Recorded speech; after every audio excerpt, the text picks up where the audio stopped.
ई भाई फ्रिज लियो हमने हायर वालान को, या कि 10 साल और बल्कि 13 साल की गारंटी है। जब भी कोई मसलो मसाइल होवे है न तो कंपनी वाला ने फोन कर दे वहां, और कंपनी वाला आके सही कर दे वहां। या कंप्रेसर में मसलो आगो हो, फोन करो और सही कर गावे। वहां से बाद में मैंने ये कि मोबाइल लियो हो, या कि भी 2 साल की गारंटी है। ई खराब हो गो हो, फोन कंपनी सेंटर वाला से कही भाई या सही कर दियो, उनने यू सही कर दियो। पर कुछ चीज तमन्ने पतो है कैसी रहवा। हाँ, जिन लो जितना मर्जी कंपनी वाला लो फोन करी जाओ तम दिन रात के भाई साहब ही मसलो आ रो, ही मसलो आ रो, लेकिन कंपनी वाला सुना ही ना।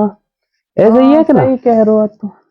हाँ वही बात है, तो मैं कह रहा हूँ तो जब भी कोई चीज तमन्ने खरीदनी है तो कोशिश करनी है कंपनी कुंपनी देख के, और जब जरा ध्यान से एहतियात से। जो इस चीज हो ना गारंटी ना दे कंपनी वाला, तो फिर वो जरा एहतियात से खरीदनी पड़े हो, ना तो सारी जिंदगी मुसीबत।